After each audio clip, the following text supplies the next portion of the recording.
I tried going back to sleep na. It was from 3 something until subuh lah, around 5. I could hear people knocking and like making such a ruckus outside of the house.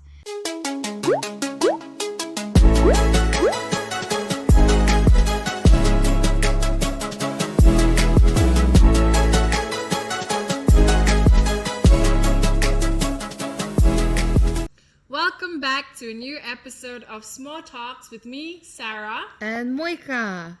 So before we get into this week's episode, I think we need to provide some clarification because we have been getting some inquiries, right, Moeka, regarding what does the word s'more stand for. So basically, s'more is actually a short form for not s'more.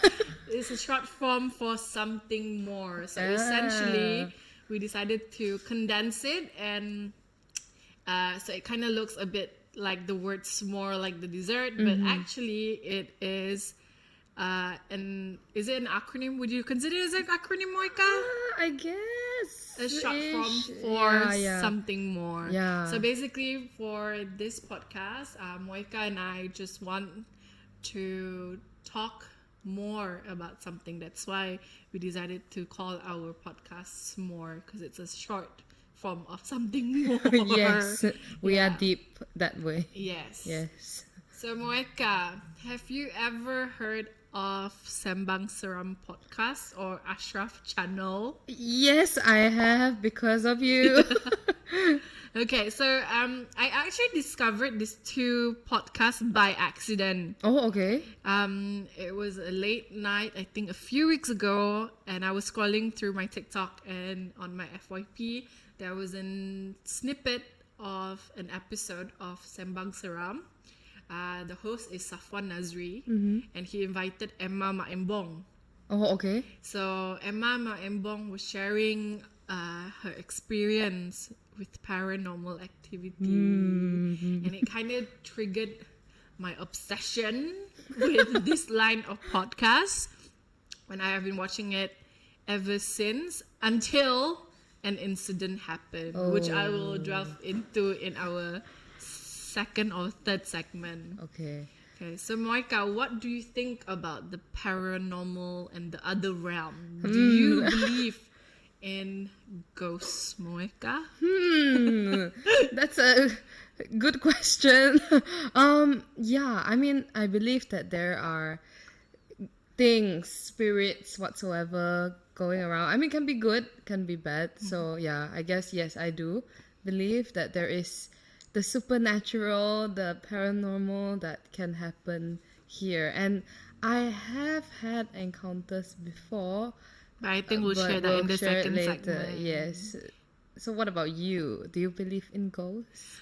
For me, sometimes I'm in between the line of believing and not believing. Sometimes it's something that there's no explanation for things like that when it happens. But when you are at the receiving end of the experience, right, it's kind of hard for you not to believe. Yeah. Because I guess if we go back to religion, regardless of what religion you are, there are talks and they do touch on things that are sharing this world with us. Yeah. That not necessarily can be seen with the naked eye. True. And I also have had my own experience like you do. But yeah, I mean, sometimes when I look back about what happened, dia macam you mau percaya susah juga, you mau si percaya susah juga. So it's quite hard. How do you balance it? Because nowadays it's a modern world where you have all sorts of technology and all that, right? Yeah. So it's quite hard actually. I don't know how to explain, but I think when we share our own personal experience and encounters, it might shed light into our perspective on this matter, I think lah. Yeah. So yeah, do you experience it firsthand, and was it just something that you noticed, or you were with somebody else when it happened to you? I think for me, I was young, so and I was alone. I mean, yeah, it wasn't like somebody was with me. that, I mean, they knew. Like, I mean, I told like my mom, my family, but then like, it was just me. Like, I felt like I was actually, I don't even remember how I felt. It was just I just had fear. Like, I was just scared like all the time, and it was just very I don't know, it's just very scary, and you just don't know when is the next time you will see something that others don't see. And when I see something that others don't see, it is, like, others don't see that. So it's when you scary. told your mom, niya caya si Ita. Oh, she didn't believe me. She thought I was like... Isn't that always the case? People don't believe you, or they find it hard to believe you. Yes, of course. Because for me, I think I'm grateful in a sense that when I was younger and I had these experiences, I tell my dad. Okay. And then he's like, oh, sama lah kita. I also experienced, because there have been a few instances where, and I kena kacau. And then the next morning when I tell him about it, he's like, oh yeah, I also couldn't sleep well. And I also heard this and that. So I'm grateful that my dad is a bit supportive. I don't know if you can consider that as supportive, but he's quite open to that, because I think he's a believer. Because in comparison to telling my mom, she always tell me, hey, semayang lah. My mom would always tell me, semayang lah. Yeah. And then as for my sister, when I tell my sister, she wouldn't believe it, or she refused to hear, because she's a scaredy cat. So she doesn't want to know, like, if it's in her room kapa, and if I see something, she doesn't want to know, man. Like, full stop. Before I finish my sentence they were like, kami lagi lo. Kami semua dengar ka. Kami lagi dulu. So yeah, I think it's quite difficult to convince people who are either very skeptical about it, or they are so afraid they just don't want to know in the first place. So yeah, I think that's from my perspective of my experience and telling those near me about this. Yes, understand. And when you were saying that you were like disturbed in your sleep, right? I feel like there's a lot of like myths on like sleep paralysis. Yeah. Like, is it a spiritual thing, like in a sense, or is it or is it, what is that, mental, or is it because you're too tired? What is your opinion on that? For me mun dalam bahasa orang Melayu lah, if you experience that in your sleep, the scientific would be sleep paralysis, right? But I don't know if it's a society or culture thing, it's called ditinde. Ditinde is basically when let's say you're sleeping, right? Something is like oppressing you. And I've had quite a few experience, not just my personal experience, but I recently got married kan, and then my husband apparently experienced a lot of this sleep paralysis or kena tinde, and it's quite scary. But I think we should take a short break before we go into the second segment of sharing our own personal experiences. We'll be right back.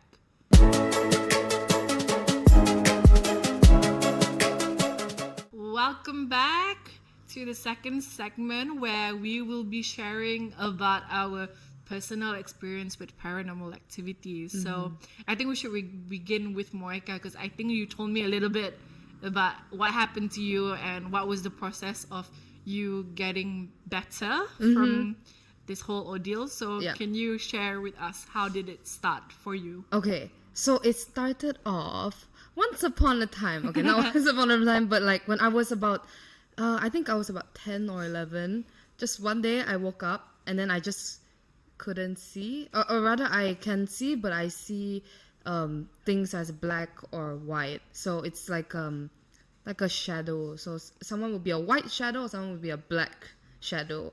So it was very weird. And of course, at first, my family was like, you making it up. Yeah. Because of that, I had a lot of like fear. So I didn't go to school for 3 months. So it's all the more like, are you just not wanting to go to school, Yeah. So they thought it was just an excuse for you to skip school. Exactly. So, but then it came to a point where at first I was just seeing like shadows. I cannot really see. Buildings will just be black or white.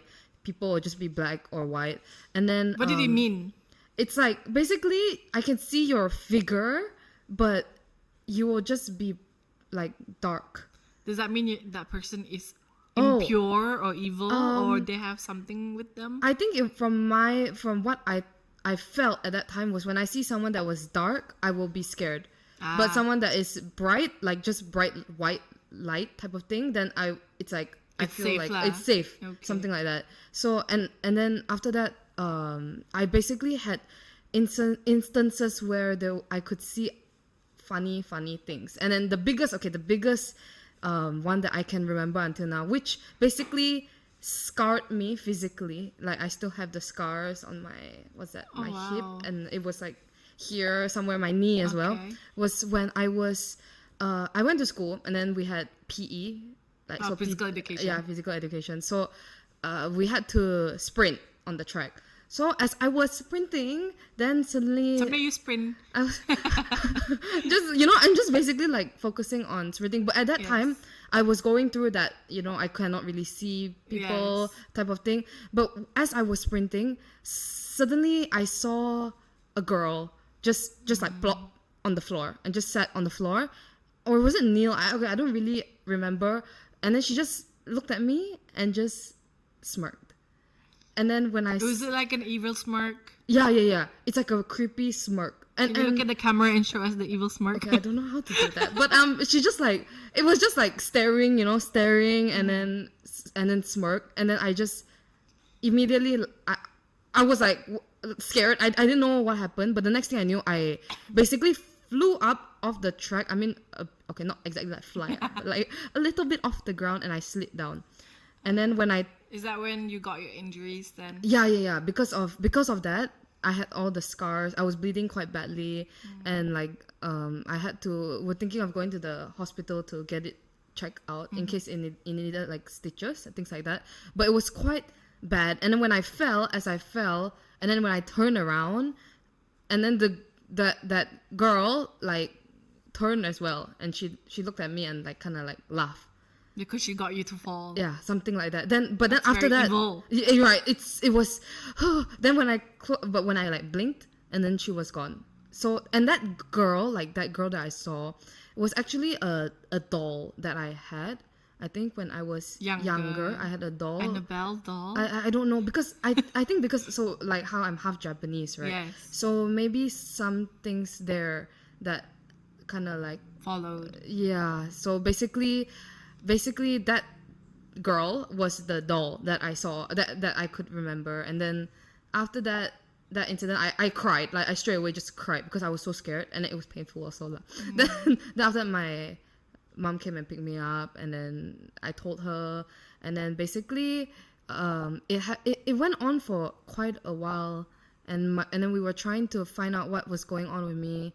And I went for MRI scans. I actually went for a scan, MRI scan, and then to check whether my brain, like there was something wrong with my brain. But then I think it was a child psychiatrist, one of them.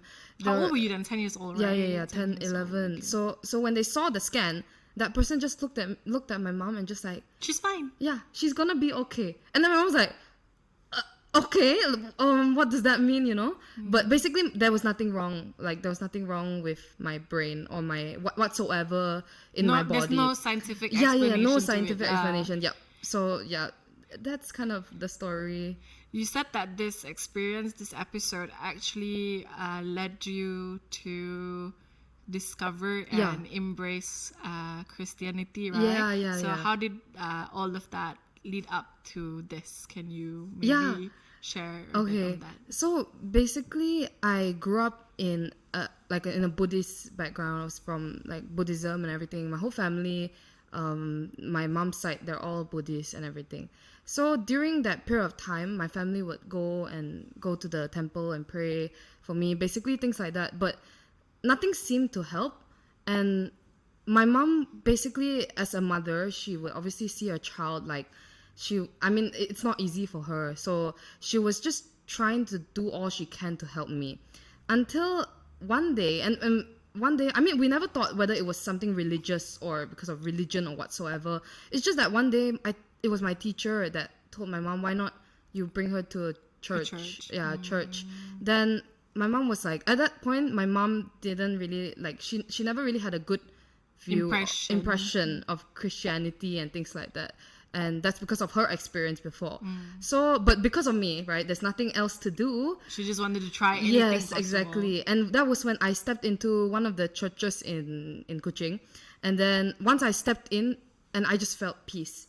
For some reason, it just felt peace, and I could see again. Basically, I can see people's faces and things like that. So that was when my mom was like, okay, so this seems to help. So that's when we started to explore into Christianity.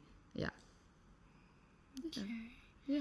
What was the process of getting rid of that Oh, okay. bad juju? Yeah. I don't know what to call it. You're right. Yeah. There's like, so I went to this church and I went to another church, which is the church that I'm in right now. Okay. And then in our church, we always like say there's a team of Ghostbusters, basically. Oh, Ghostbusters. Yeah, Ghostbusters. So they basically kind of like do things like deliverance. I don't know. Yeah, something like that. You know, what do people call, It's kind of similar to exorcism. Yeah, I guess. basically something like that. But it's in a term of like Christian context, basically. So during that time, the leaders of the church and everything, they helped me a lot, and I had a lot of episodes where I would go crazy to Hysteria, a point where you mean? Yeah. And then I would, mysterious because episode. I stayed in an apartment, so I would literally want to jump off the building because I just couldn't take it, and it was just, there's something just bothering me. So it was a lot of that craziness, but then the process of like kind of like healing, it took a while. Like it wasn't like one-off thing, but I guess the people in the church, they helped, and then they basically prayed over me, things like that, and then I even vomited out like hair, nails, some weird stuff. I don't even know. I don't remember, but it was just very weird. And I would see things coming out and in on my house, and my mom would just be like, I'll tell my mom, and my mom would be like, oh, okay, yeah. And then, but then my mom told me, I think quite recently, she was like, you know, when you told me that, I was very scared, but I cannot do anything about it. But yeah, so then the church leaders, they kind of just helped me through, prayed and stuff like that. And then I also learned to kind of things, even like breaking generational curses that could have been there, things like that. So then I think in Malay term it's called saka. okay. Yeah. So then from there, yeah, it was just, then one day, things just kind of like just gone. It wasn't like one day I was fully fine. Yeah, but it was a process. So now I don't see things like that anymore. Do you feel their presence? I don't really feel bad presence. Maybe like good presence. Yeah, more on the good, not on the bad. Or sometimes on the bad when I go to certain places. Yeah. Then you get that. The heebie-jeebies? Yes. But other than that, not really anymore. Yeah. So with that, let's take a short break, and then we'll come back to hear Sarah's story. We'll be right back.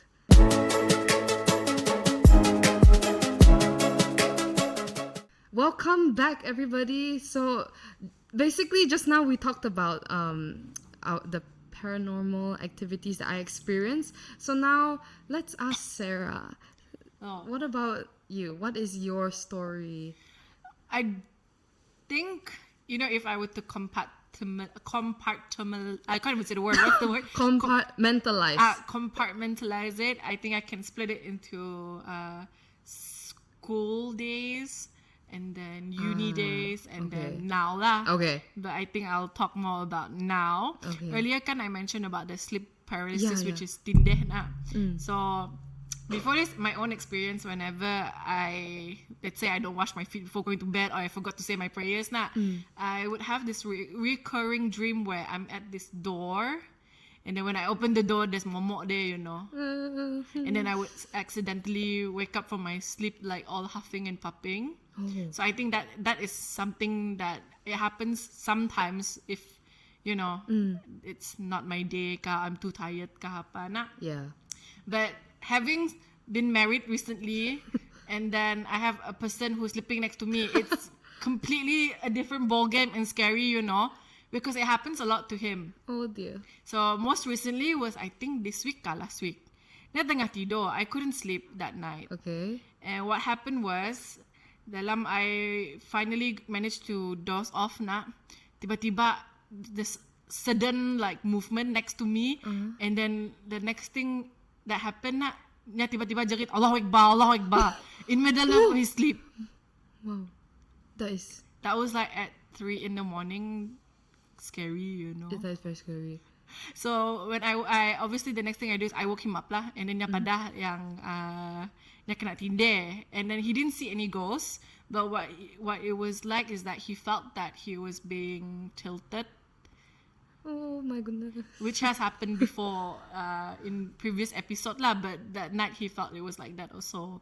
So that was, sometimes it can be annoying also because it wakes you up from a deep slumber. Right. Nah. Yeah. But then kesian lah. But I mean, thankful lah. The ghost kacau him. Bukan kacau. But I think the most scary one that was quite recent this year is when I was at my mother-in-law's place. So basically I went to bed early that night, and then my husband stayed up lah main game. So the bedroom, right, this is the bed. Depan katilnya is the PC set up. So when I went to sleep, he turned off the lights. I don't know what is it with boys and playing PC and gaming in the dark. So the room was only lit up with the screen lah. So when I went to bed, I saw him sitting there playing his game with his headset, the way that Unji looks right now. So I think it was around 2:30 or 3 something in the morning. I suddenly felt hot because when I went to sleep, pakai kipas ya bah, the aircon wasn't on. So I said, aircon lo panas. When I opened my eyes, when I opened my eyes, I checked my phone what time it was, and then I saw that he was there. So I said, aircon lo panas. I said it twice. I said it thrice. Kali keempat, I said, oh, buka aircon panas, bodoh. I said. And then si gerak siapa. And then when during that time kan I went to sleep, I saw him wearing headphones. Yeah. Now said that it was just sitting there in front of that one. So I turned to my side trying to look for the remote aircon lah. And the next thing I know na, I find that he's actually sleeping beside me.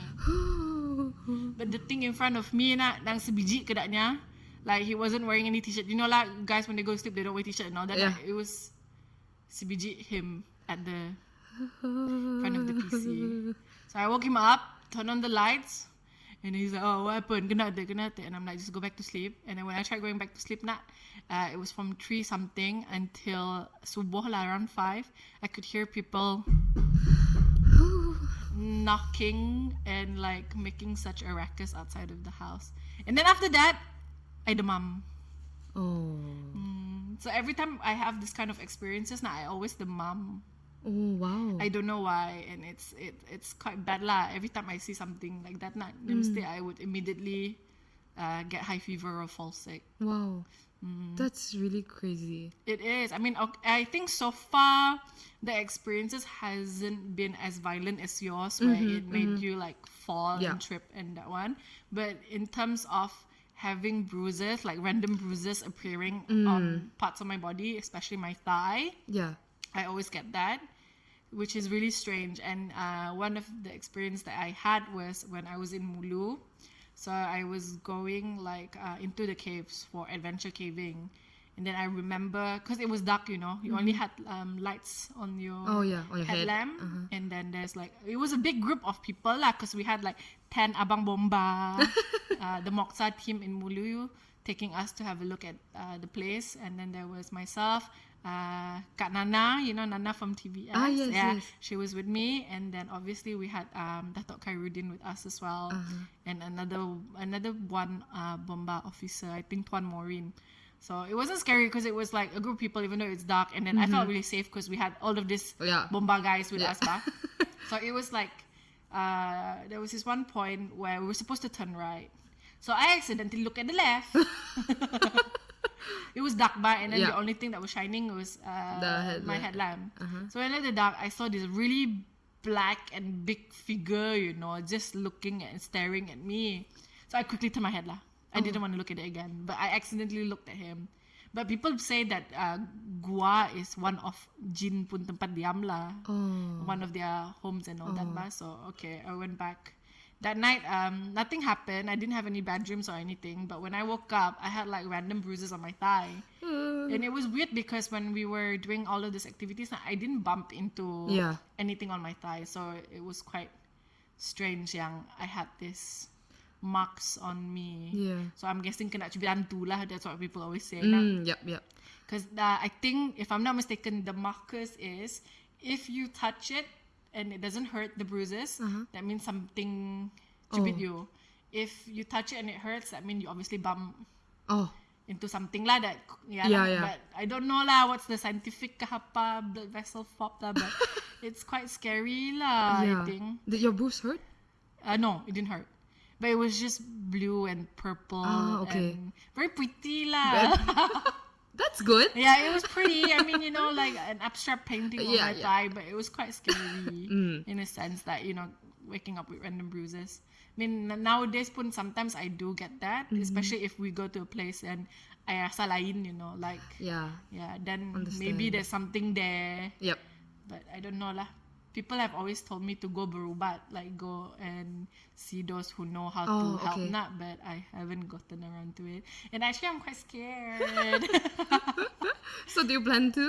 I don't know. I'm really scared because, what happens if they tell me, actually, you have this Oh dear. in your family that's been following you. I don't want to know. Yeah, that's but I've true. ever been once berubat Moeka. I think during that time, it was back in, I had my slip disc 2022, right?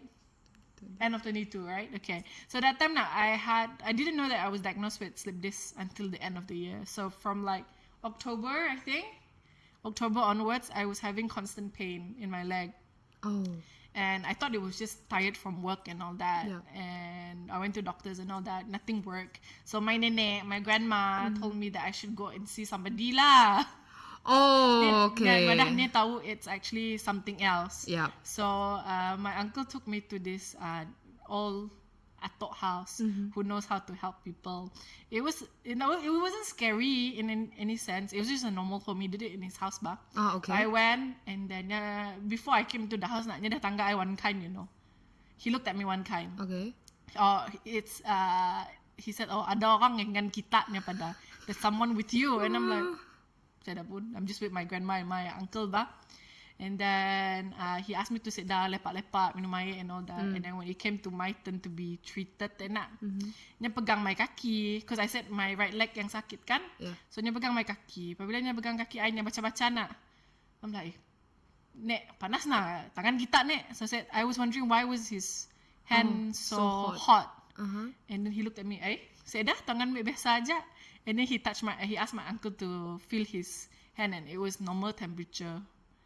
But somehow, when it was touching my leg, it was hot. Oh dear. So I don't know, But apparently the story is that, during that time, it was election period, right? So we work quite late in the office. Sometimes it's like until 11, 12. So I'll only be home at around after 12:30 lah kadang-kadang. And pada along the way, as I was driving home from work, there's something that followed me, and then it was clinging to my leg. That's why I had pain. But then again, when I went to see a doctor, you got sleep disc. I got sleep disc after my MRI. So it was, paham sih, you like, susah ba? But then again, we have to usaha kata orang So that's why I tell you, like, I don't know whether to believe or not, whether to go to berubat or not. And true. So it's a bit strange lah. It's hard to tell. Yeah, that's a funny experience. And then it's quite strange. I don't know. I don't think I mean, I'm grateful that I don't see their faces, because orang Melayu the hantu are so ugly, like the puntianak, the pocong, they're all very ugly. So I am fortunate that I have never seen, but I have seen their figure. I mean, like, dark figure only lah. Yeah. So I don't know. Sometimes it makes me wonder, kena white people ghost not so handsome, That is maybe a good point, right? Good point. Yeah, I never talked to somebody that's like, I don't know, Western that see stuff. I mean, if you look at it, Pontianak is vampires. Okay. Okay, Western people vampire, they look like Edward Cullen.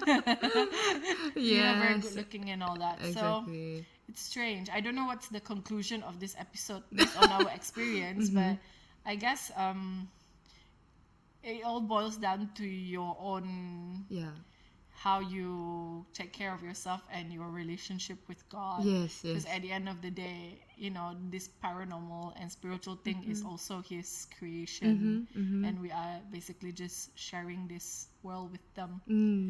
For me, lah, from the perspective of, I think Islam, Yeah. that's how we look at it. So Yeah. we coexist, even though they can see us, but we cannot see them. Yeah. So maybe you can wrap up your thoughts on this topic, Moeka. Yes, I agree with you. I think everyone has different experiences. Maybe there are people that are blessed that you are safe, they are protected. Yeah. You don't see these things, whatever, and that's good. Thank Good for God. you. Exactly, it's good. But other than that, yeah, I think it's taking care of yourself and not doing it alone. I think it's quite like you should talk to somebody, like how you mentioned you talk to your dad. Yes. Yeah, so I think telling family or whoever that you can tell, I think that's good. Like not to do this, like don't keep it to yourself. Yeah. Because I guess it can be quite scary Yes. if you're alone. Yeah. Definitely. Yeah, exactly. But I think it also boils down to your cleanliness now, because this thing, especially if the evil Right. one, they tend to go after those who are not that clean, especially with women when you have the time of the month, right? So that's when you're vulnerable, because they like that kind of thing, so you have to take care lah. From the Malay societal context lah, they Yeah, always say that make sure you clean yourself well, especially during that time of the month, so that if you don't dispose of your things properly, that thing will come and eat it, or I don't know lah, padipolanya lah, but they will come and then they will kacau you also. It's something like that. Yeah. So I think with that, we want to wrap up this episode. And, if you have your own experience as well, feel free to drop Share it in with the us. comments. Yeah, share with us. We would love to hear your thoughts as well. So, yeah, Don't forget Yeah. to like and subscribe, and we are proud to announce that we are now on Spotify as well, so be sure to subscribe and tune in to Small Talks by Sarah. And Moeka. We'll see you again soon. Thank you. Bye.